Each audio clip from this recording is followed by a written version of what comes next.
ರೇಣುಕಾ ಸ್ವಾಮಿಯ ಹತ್ಯೆ ಕೇಸ್ನಲ್ಲಿ ಒಟ್ಟು 17 ಜನ ಆರೋಪಿಗಳು, 15 ಜನ ಆರೋಪಿಗಳೀಗ ಮಾಪಿ ಸಾಕ್ಷಿಯಂತೆಯೇ ತಲೆಯನ್ನ ಓಡಿಸ್ತಾ ಇದ್ದಾರಾ? ನೇರವಾಗಿ 17 ಜನ ಆರೋಪಿಗಳು ದಾಸ ದರ್ಶನ್ ತಮ್ಮ ಬಾಸ್ಗೆ ಕೆಡ್ಡ ತೋಡೋದಕ್ಕೆ ತಯಾರಿ ನಡೆಸಿಕೊಂಡಿದ್ದಾರಾ? ಇದಕ್ಕೆ ಮುಖ್ಯವಾಗಿ ಪ್ರದೋಷ್, ವಿನಯ್, ಅದರ ಜೊತೆಗೆ ರವಿಶಂಕರ್ ಮುಖ್ಯ ಲೀಡರ್ಗಳಾದ್ರ. ಏನಿದು ವಿಶೇಷ? ಅಭಿಮಾನಿಗಳ ಆಕ್ರೋಶ, ಸಾರ್ವಜನಿಕ ವಲಯದಲ್ಲಿ ಹೇಳ್ತಾ ಇರುವಂತಹ ಸುದ್ದಿಯ ಅಲೆಗಳು ಒಂದೊಂದಾಗಿ ನಿಮ್ಮ ಮುಂದೆ ಈಗ ಇಡ್ತಾ ಹೋಗ್ತೀನಿ ನೋಡಿ. ದಾಸ ದರ್ಶನ್ ನಮ್ಮ ಬಾಸ್ ಅಂತ ಓಡಾಡ್ತಾ ಇದ್ದಂತಹ 15 ಆರೋಪಿಗಳು ಈಗ ಬಾಸ್ಗೆ ಕೆಡ್ಡ ತೋಡೋದಕ್ಕೆ ತಯಾರಿ ನಡೆಸಿಕೊಂಡಿದ್ದಾರೆ ಅನ್ನುವ ಲೆಕ್ಕಾಚಾರಗಳು ಸಾರ್ವಜನಿಕ ವಲಯದಲ್ಲಿ ಬಹಳ ದೊಡ್ಡ ಮಟ್ಟದ ಚರ್ಚೆ ಆಗ್ತಾ ಇದೆ. ಇದು ಈಗ ದರ್ಶನ್ ರವರ ಜೊತೆಗೆ ಇರ್ತಕ್ಕಂತಹ ಒಬ್ಬನೇ ಒಬ್ಬ ಆರೋಪಿ ಅಂದ್ರೆ ನಾಗರಾಜ್ ಮ್ಯಾನೇಜರ್.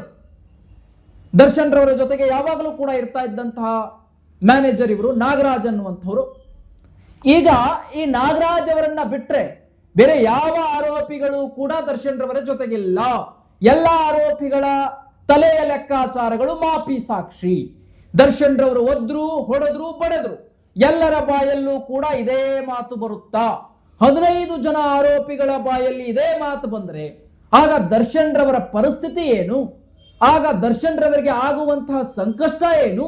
ಎಲ್ಲವನ್ನು ಎಳೆ ಎಳೆಯಾಗಿ ನಿಮ್ಮ ಮುಂದೆ ಬಿಚ್ಚಿಡತಕ್ಕಂಥ ಪ್ರಯತ್ನವನ್ನು ಮಾಡ್ತೀನಿ. ಈಗ ಏನೇನಿದೆ ಅನ್ನುವಂಥದ್ದನ್ನು ನಿಮ್ಮ ಮುಂದೆ ಹೇಳ್ತಾ ಹೋಗ್ತೀನಿ. ಮೊದಲನೇದಾಗಿ A1 Pavithra Gowda, A2 Darshan Thoogudeepa, A3 Puttaswamy alias Pavan, A4 Raghavendra, A5 Nandish, A6 Jagadish alias Jagga, A7 Anukumar alias Anu, A8 Ravi alias Ravishankar, ಅದರ ಜೊತೆಗೆ A9 Raju alias Dhanraj, A10 Vinay, A11 Nagaraj ಒಬ್ರೆ, A11 ನಾಗರಾಜ್ ಒಬ್ರೆ ಈಗ ದರ್ಶನ್ ಜೊತೆಗೆ ಇದ್ದಾರೆ ಎನ್ನುವಂತ ಒಂದು ಲೆಕ್ಕಾಚಾರ. A2 ಅಂದ್ರೆ A12 Lakshman, A13 Deepak, A14 Pradosh Rao mass leader ಆಗಿ ಈಗ ದರ್ಶನ್ ರವರಿಗೆ ಕೆಡ್ಡ ತೋಡೋದಕ್ಕೆ mass leader A14 Pradosh, A15 Karthik alias Kappe, A16 Keshavamurthy, A17 Nikhil Nayak. ಇಷ್ಟು ಆರೋಪಿಗಳು ಈ ಪ್ರಕರಣದಲ್ಲಿದ್ದಾರೆ. ಈಗ A12 ದರ್ಶನ್ ತೂಗುದೀಪ್ ಅವರ ಜೊತೆಗೆ ಈಗ A11 ನಾಗರಾಜ್ ಮಾತ್ರ ಉಳ್ಕೊಂಡಿರೋದು. ಇನ್ನು ಉಳಿದು ಪವಿತ್ರ ಗೌಡ ಕೂಡ ಲೆಕ್ಕಾಚಾರ ಬದಲಿಸಿದಾರ. ಹಾಗಾದ್ರೆ ಪವಿತ್ರ ಗೌಡ ಲೆಕ್ಕಾಚಾರ ಏನು? ದರ್ಶನ್ ರವರೇ ಚಪ್ಪಲಿಯಿಂದ ಹೊಡಿ ಅಂತ ಹೇಳಿದ್ರು, ಹಾಗಾಗಿ ಹೊಡೆದೆ, ಈ ಲೆಕ್ಕಾಚಾರಕ್ಕೆ ಬರ್ತಾರ? ದರ್ಶನ್ ರವರು ಹಿಗ್ಗಾಮುಗ್ಗ ರೇಣುಕಾ ಸ್ವಾಮಿಯ ಮೇಲೆ ಹಲ್ಲೆ ಮಾಡಿದ್ರು ಅಂತ ಎಲ್ಲಾ ಆರೋಪಿಗಳು ಹೇಳ್ತಾರ? ನಾಗರಾಜನ ಮಾತುಗಳೇನು? ಹಾಗಾದ್ರೆ ನಾಗರಾಜ್ ಒಬ್ಬನಿಂದ ಈ ಕೇಸ್ ಪ್ರಕರಣ ದರ್ಶನ್ ರವರಿಗೆ ಒಂದು ರೀತಿಯ ಸಂಕಷ್ಟದಿಂದ ತಪ್ಪಿಸುತ್ತಾ, ಇಲ್ಲ 15 ಆರೋಪಿಗಳಿಂದ ದರ್ಶನ್ ರವರಿಗೆ ಕೆಡ್ಡ ತೋಡುತ್ತಾ ಈ ಕೇಸ್ ಪ್ರಕರಣ ಯಾವ ಕಡೆಗೆ ಹೋಗ್ತಾ ಇದೆ ಅನ್ನುವಂಥದ್ದು ಬಹಳ ಮುಖ್ಯವಾಗಿರುವಂಥದ್ದು. ಏನೀಗ ಇದ್ದಾರಲ್ಲ 17 ಆರೋಪಿಗಳು, ಈ 17 ಆರೋಪಿಗಳಲ್ಲಿ ದರ್ಶನ್ ಪರವಾಗಿ ನಿಲ್ತಕ್ಕಂತಹ ಏಕೈಕ ವ್ಯಕ್ತಿ ಅಂದ್ರೆ ಅದು A11 ನಾಗರಾಜ್. ಇನ್ನು ಉಳಿದಂತ ಎಲ್ಲರೂ ಕೂಡ ಮಾಪಿ ಸಾಕ್ಷಿ ಆಗಲು ತಲೆ ಓಡಿಸ್ತಾ ಇರುವಂತಹದ್ದು ಅನ್ನುವಂತ ಮಾಹಿತಿಗಳು. ಅಂದ್ರೆ ದರ್ಶನ್ ರವರನ್ನ ಒಬ್ಬಂಟಿ ಮಾಡಿ ಈ ಪ್ರಕರಣವನ್ನ ಸಂಪೂರ್ಣವಾಗಿ ದರ್ಶನ್ ತಲೆ ಮೇಲೆ ಕಟ್ಟಿ ನಂತರ ತಾವು ಸೇಫ್ ಆಗ್ತೀವಿ ಅಂದುಕೊಂಡಂತಹ ಪ್ರದೋಷ್ಗೂ ಕೂಡ ಈಗ ನ್ಯಾಯಾಲಯ ಶಾಕ್ ಕೊಡುವಂತಹ ಮಾಹಿತಿಗಳು ಲಭ್ಯ ಆಗ್ತಾ ಇರುವಂತದ್ದು ಸತ್ಯ. ಈ ಪ್ರದೋಷ್ ಹಾಕಿರುವಂತಹ ಅರ್ಜಿ ಈಗ ಮುಂದೂಡಿಸಿದ್ದಾರೆ. ಆದ್ರೆ ಒಂದು ತಲೆಯಲ್ಲಿ ಇಟ್ಕೊಳ್ಬೇಕಾಗಿರುವಂತಹ ವಿಚಾರ ಏನು ಅಂದ್ರೆ, ನ್ಯಾಯಾಲಯ ಪ್ರದೋಷ್ ಏನ್ ಹೇಳಿಕೆ ಕೊಡ್ತಾನೆ ಆ ಆಧಾರದ ಮೇಲೆ ಪ್ರದೋಷ್ನನ್ನ ನಾಳೆ ಮನೆಗೆ ಕಳಿಸಿ ನಾಡ್ದು ದರ್ಶನ್ ರವರಿಗೆ ಶಿಕ್ಷೆ ಕೊಟ್ಬಿಡಲ್ಲ. ಕಾನೂನಿನಲ್ಲಿ ಆತರ ಯಾವುದೇ ವ್ಯವಸ್ಥೆಗಳು ಕೂಡ ಕಂಡು ಬರೋದಿಲ್ಲ. ಪ್ರದೋಷ್ ಏನೇ ಹೇಳಿಕೆ ಕೊಟ್ಟರು ಕೂಡ ಪೊಲೀಸ್ ತನಿಖಾ ಅಧಿಕಾರಿಗಳು ತನಿಖೆ ಮಾಡಿರುವ ಲೆಕ್ಕಾಚಾರಕ್ಕೆ ಪ್ರದೋಷ್ ಹೇಳಿಕೆಗಳು ಹೋಲಿಕೆಯಾಗಬೇಕು. ಆ ಸಂದರ್ಭದಲ್ಲಿ ನಟ ದರ್ಶನ್ ರವರಿಗೆ ಶಿಕ್ಷೆ ಆಗ್ತದೆ, ನ್ಯಾಯಾಲಯ ಪರಿಗಣಿಸಿ ಶಿಕ್ಷೆ ಮಾಡ್ತದೆ. ಪ್ರದೋಷ್ ಯಾವುದೋ ಒಂದು ಹೇಳಿಕೆ ಕೊಟ್ಟ ಅನ್ನೋ ಕಾರಣಕ್ಕೆ ದರ್ಶನ್ ರವರಿಗೆ ಶಿಕ್ಷೆ ವಿಧಿಸೋದಿಲ್ಲ. ಇದು ಅಭಿಮಾನಿಗಳು ತಿಳಿದುಕೊಳ್ಳಬೇಕಾಗಿರುವಂತಹ ವಿಚಾರ. ಪ್ರದೋಷ್ ಏನೇ ಹೇಳಿ, ಇವತ್ತು ದರ್ಶನ್ ರವರು ಒದ್ರು ಅಂತ ಹೇಳಿ, ಬಡದ್ರು ಅಂತ ಹೇಳ್ರಿ, ಇನ್ನೊಂದು ಹೇಳಿ, ಮತ್ತೊಂದು ಹೇಳಿ, ಆದ್ರೆ ಪ್ರದೋಷ್ ಏನೇ ಹೇಳಿದ್ರು ಕೂಡ ನ್ಯಾಯಾಧೀಶರು ಅದನ್ನ ಒಪ್ಪಿಕೊಳ್ಳುವುದಕ್ಕೆ ಇಲ್ಲಿ ಪೊಲೀಸ್ ತನಿಖೆಯಲ್ಲಿ ಬಂದಂತಹ ಕೆಲವು ಸಾಕ್ಷಿಗಳು ಅದಕ್ಕೆ ಹೋಲಿಕೆ ಆಗಬೇಕು. ಆ ಸಂದರ್ಭದಲ್ಲಿ ಪ್ರದೋಷ್ ಹೇಳಿಕೆ ಸತ್ಯ ಆಗತ್ತೆ. ಇನ್ನು 15 ಆರೋಪಿಗಳು ಒಗ್ಗೂಡಿ ದರ್ಶನ್ ರವರೇ ಹದ್ದಿದ್ದು, ದರ್ಶನ್ ರವರೇ ಪಡೆದಿದ್ದು ಅಂತೇನಾದ್ರೂ ಹೇಳಿದ್ದೇ ಆದ್ರೆ ಇನ್ನು ಮುಂದೆ ಯಾವ ರೀತಿಯಾಗಿ ದಿಕ್ಕು, ರೇಣುಕಾಸ್ವಾಮಿಯ ಹತ್ಯೆ ಕೇಸ್ನ ಪ್ರಕರಣದ ದಿಕ್ಕು ಯಾವ ರೀತಿಗೆ ಹೋಗುತ್ತೆ? ದರ್ಶನ್ ರವರ ಜೊತೆಗೆ ಕೊನೆಯದಾಗಿ ಉಳಿಯೋದು ನಾಗರಾಜ್. ಏನ್ ಮಾಡ್ಲಿಕ್ಕಾಗತ್ತೆ ನಾಗರಾಜ್ ಒಬ್ಬರ ಕೈಯಿಂದ ಅನ್ನುವಂಥದ್ದು ಕೂಡ ಅಭಿಮಾನಿಗಳಲ್ಲಿ ಕೂಡ ಗೊಂದಲ ಸೃಷ್ಟಿಯಾಗ್ತಾ ಇದೆ. ಇವತ್ತು ಸೋಷಿಯಲ್ ಜಾಲತಾಣಗಳಲ್ಲಿ ಅಭಿಮಾನಿಗಳ ಗೊಂದಲ, ಈ ರೀತಿಯ ಪ್ರಶ್ನಾರ್ಥಕ ಚಿಹ್ನೆಗಳು ಹುಟ್ಕೊಳ್ತಾ ಇದೆ. ಈ ರೀತಿ ನಡೆದಿದೆ ವಿಚಾರ. ಇದರ ಹಿಂದೆ ಯಾವ ರೀತಿ ಷಡ್ಯಂತ್ರಗಳು ರೂಪಿತವಾಗ್ತಾ ಇದೆ, ಏನ್ ನಡೀತಾ ಇದೆ ಅನ್ನುವಂಥ ವಿಚಾರಗಳು. ಅಂದ್ರೆ ನೋಡಿ, ಏನು ನಡೆದಿದೆ ಈಗ, ನಾನು ಮಾಪಿ ಸಾಕ್ಷಿ ಆಗ್ತೀನಿ, ನೀನು ಮಾಪಿ ಸಾಕ್ಷಿ ಆಗು, ಮತ್ತೊಬ್ಬ ಮಾಪಿ ಸಾಕ್ಷಿ ಆಗ್ತಾನೆ ಅನ್ನುವಂಥ ವಿಚಾರಣೆ. ಈ ಮಾಪಿ ಸಾಕ್ಷಿಯನ್ನ ಹೇಗೆ ನ್ಯಾಯಾಲಯ ಪರಿಗಣಿಸುತ್ತೆ?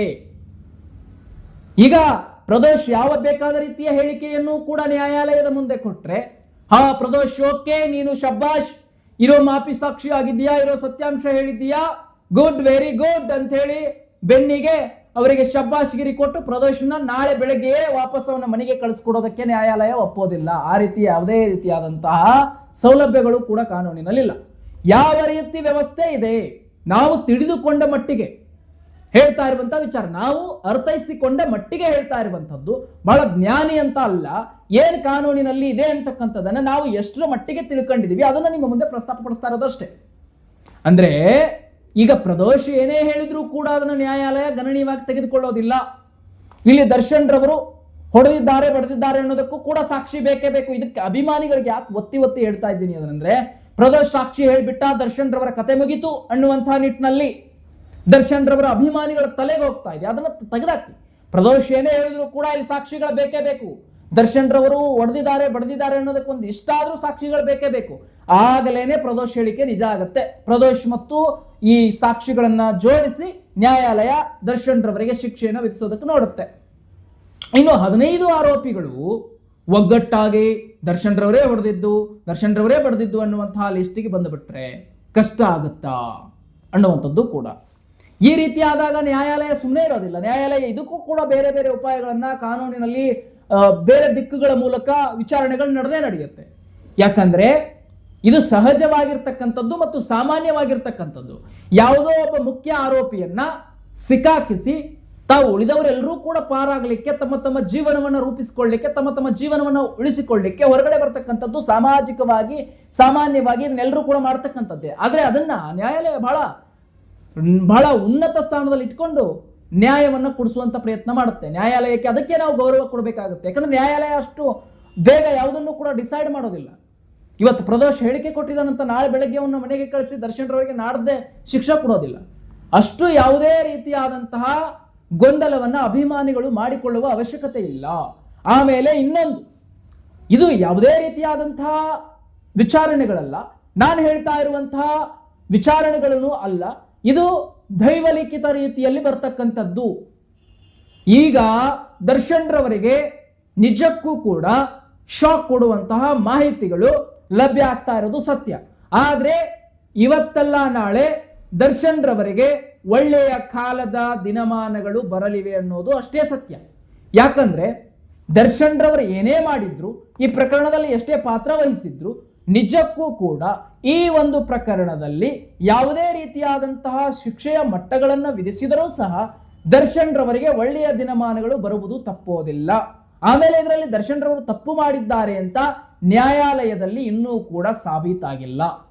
ಪ್ರದೋಷ್ ಒಬ್ರು ಹೇಳಿಕೆ ಕೊಟ್ಟರು, ರವಿಶಂಕರ್ ಬಂದು ಇನ್ನೊಂದು ಹೇಳಿಕೆ ಕೊಡ್ತಾನೆ, ಮತ್ತೊಬ್ಬ ಆರೋಪಿ ಬಂದು ಮತ್ತೊಂದು ತರ ಹೇಳಿಕೆ ಕೊಡ್ತಾನೆ ಅಂದ ತಕ್ಷಣ ಅದರ ಮೇಲೆ ದರ್ಶನ್ ರವರಿಗೆ ಶಿಕ್ಷೆ ಸಾಬೀತಾಗುವುದಿಲ್ಲ. ಏನಿದೆ ಈ ಮಾಪಿ ಸಾಕ್ಷಿ ಏನ್ ಮಾಡ್ತದೆ ಅಂದ್ರೆ ಕೇವಲ ಈ ಕೇಸ್ನ ವೇಗವನ್ನು ಹೆಚ್ಚಿಸುತ್ತೆ. ಅಂದ್ರೆ ಪೊಲೀಸ್ ತನಿಖಾಧಿಕಾರಿಗಳಿಗೆ ಒಂದಿಷ್ಟು ಇದು ಕೇಸ್ನ ವೇಗವನ್ನ ಮುಂದೂಡಿಸುವುದಕ್ಕೆ ಅವಕಾಶ ಕೊಡುತ್ತೆ.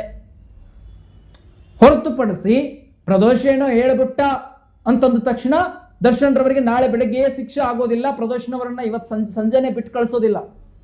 ಈಗ ಪ್ರದೋಷ್ ಹಾಕಿದಂತಹ ಅರ್ಜಿ ವಿಚಾರಣೆ ಮುಂದೂಡಿಸಿದ್ದಾರೆ. ರವಿಶಂಕರ್ ಮತ್ತು ಇನ್ನು ವಿನಯ್ ಇವರು ಹಾಕಿರುವಂತಹ ಅರ್ಜಿಗಳು ಕೂಡ ಇನ್ನು ವಿಚಾರಣೆ ಆಗಿಲ್ಲ. ಇವರು ವಿಚಾರಣೆಗಳನ್ನ ಮುಂದೂಡಿಕೆ ಮಾಡಿದ್ದಾರೆ. ಇನ್ನು ನ್ಯಾಯಾಲಯ ಯಾವ ರೀತಿಯಾದಂತಹ ವಿಚಾರಗಳನ್ನ ಮುಂದುವರಿಸಿಕೊಂಡು ಹೋಗುತ್ತೆ ನೋಡಬೇಕು. ಸೊ ಅದು ಬಾಕಿ ಉಳಿದಿರ್ತಕ್ಕಂಥದ್ದು. ಇನ್ನು ವಿಚಾರವಾಗಿ ಯಾವ ರೀತಿಯಾಗಿ ಕಾನೂನು ಇದನ್ನ ಕೈಗೆತ್ತಿಕೊಳ್ಳುತ್ತೆ, ಪ್ರದೋಷಿನ ಒಂದು ಅರ್ಜಿಯನ್ನು ಯಾವ ರೀತಿ ವಿಚಾರಣೆ ನಡೆಸುತ್ತೆ, ವಿಚಾರಣೆ ಆದಮೇಲೆ ಯಾವ ರೀತಿಯ ಕಾನೂನು ಕ್ರಮ ಕೈಗೊಳ್ಳುತ್ತೆ ಅನ್ನುವಂಥದ್ದನ್ನು ಕೂಡ ಕಾದು ನೋಡಬೇಕಾಗಿರುವಂತಹ ವಿಚಾರಣೆ. ಸೊ ಈ ವಿಚಾರಗಳು ಇಷ್ಟಿದೆ. ಹಾಗಾಗಿ ದರ್ಶನ್ ಅವರ ಅಭಿಮಾನಿಗಳು, ನಮ್ಮ ಪ್ರೀತಿಯ ದರ್ಶನ್ ಸರ್ ಅವರ ಅಭಿಮಾನಿಗಳು ನೊಂದಿಕೊಳ್ಳಬೇಕಾಗಿರುವಂತ ಅವಶ್ಯಕತೆ ಇಲ್ಲ. ಖಂಡಿತವಾಗಿಯೂ ನಿಜಕ್ಕೂ ಒಳ್ಳೆ ಕಾಲಕ್ಕಾಗಿ ಕಾಯಬೇಕಾಗ್ತದೆ. ಬಂದಂತಹ ಕಷ್ಟಗಳನ್ನ, ಬಂದಂತ ಕಾರ್ಪಣ್ಯಗಳನ್ನ ಹೆಜ್ಜೆ ಇಟ್ಟು ತುಳಿದು ಮುಂದಕ್ಕೆ ಹೋಗ್ಬೇಕಾಗ್ತದೆ ಅಂತಕ್ಕಂಥದ್ದನ್ನ ಅಭಿಮಾನಿಗಳು ಬಹಳ ಹಿತದೃಷ್ಟಿಯಿಂದ ಇದನ್ನ ಅರ್ಥ ಮಾಡ್ಕೊಳ್ಬೇಕಾಗ್ತದೆ. ಅರ್ಥ ಮಾಡ್ಕೊಳ್ಳಿ, ಖಂಡಿತವಾಗಿಯೂ ಒಳ್ಳೆ ಕಾಲ ಬರುತ್ತೆ. ಅದರ ಜೊತೆಗೆ ನಿಮಗೆ ಈಗಾಗಲೇ ಹೇಳಿದ್ದೀನಿ, ಪ್ರದೋಷ್ ಹೇಳಿಕೆ ಕೊನೆ ಅಲ್ಲ. ಸಾಕ್ಷಿಗಳು ಇರಬೇಕಾಗ್ತದೆ, ಸಾಕ್ಷಿಗಳು ಅದಕ್ಕೆ ಸೂಟ್ ಆಗ್ಬೇಕಾಗ್ತದೆ. ಪ್ರದೋಷ್ ಹೇಳಿಕೆಗೂ ಇಲ್ಲಿ ಆಗಿರ್ತಕ್ಕಂಥ ಚಾರ್ಜ್ ಶೀಟ್ಗೂ ಅದರ ಜೊತೆಗೆ ಪೊಲೀಸ್ ತನಿಖಾಧಿಕಾರಿಗಳು ತನಿಖೆ ಮಾಡ್ತಾ ಇರುವಂತಹ ಸಾಕ್ಷಿಗಳಿಗೂ ಎಲ್ಲವೂ ಕೂಡ ಮ್ಯಾಚಿಂಗ್ ಆದ ಸಂದರ್ಭದಲ್ಲಿ ಪ್ರದೋಷ್ ಹೇಳಿಕೆ ನ್ಯಾಯಾಲಯ ಗಣನೀಯವಾಗಿ ತೆಗೆದುಕೊಳ್ಳುತ್ತೆ. ಇಲ್ಲ ಅಂದ್ರೆ ಮ್ಯಾಚಿಂಗ್ ಆಗದೆ ಇದ್ರೆ ಪ್ರದೋಷ್ ಮೇಲೆ ಮತ್ತಷ್ಟು ಕಾನೂನು ಕ್ರಮಗಳಾಗಬಹುದು. ಆ ರೀತಿಯ ವ್ಯವಸ್ಥೆ ಕೂಡ ನಮ್ಮ ಕಾನೂನಿನಲ್ಲಿ ಇದೆ ಅಂತ ಬಹುತೇಕ ಒಂದು ಸಾಬೀತುಗಳು ಇದೆ. ಸೊ ಹಂಗಾಗಿ ಯಾರು ಕೂಡ ನೊಂದುಕೊಳ್ಳುವಂತಹ ಅವಶ್ಯಕತೆ ಇಲ್ಲ. ದರ್ಶನ್ ರವರಿಗೆ ಅದ್ಭುತವಾದಂತಹ, ನಮ್ಮ ಪ್ರೀತಿಯ ದರ್ಶನ್ ಸರ್ ಅವರಿಗೆ ಅದ್ಭುತವಾದಂತಹ ಕ್ಷಣಗಳು ಕಾಯ್ತಾ ಇವೆ. ಇವತ್ತಿನ ಕಷ್ಟಗಳನ್ನ ಮಾತ್ರ ನೋಡಬೇಡಿ, ಮುಂದೆ ಅವರಿಗೆ ಒಳ್ಳೆಯ ಕ್ಷಣಗಳು ಅತಿ ಶೀಘ್ರವಾಗಿ ಕಾಯ್ತಾ ಇರುತ್ತೆ. ಯಾರು ಕೂಡ ನೊಂದಿಕೊಳ್ಳುವ ಅವಶ್ಯಕತೆ ಇಲ್ಲ. ಮತ್ತಷ್ಟು ಮಾಹಿತಿಗಳೊಂದಿಗೆ ನಿಮ್ಮನ್ನ ಭೇಟಿ ಮಾಡ್ತೀನಿ. ನಮಸ್ಕಾರ.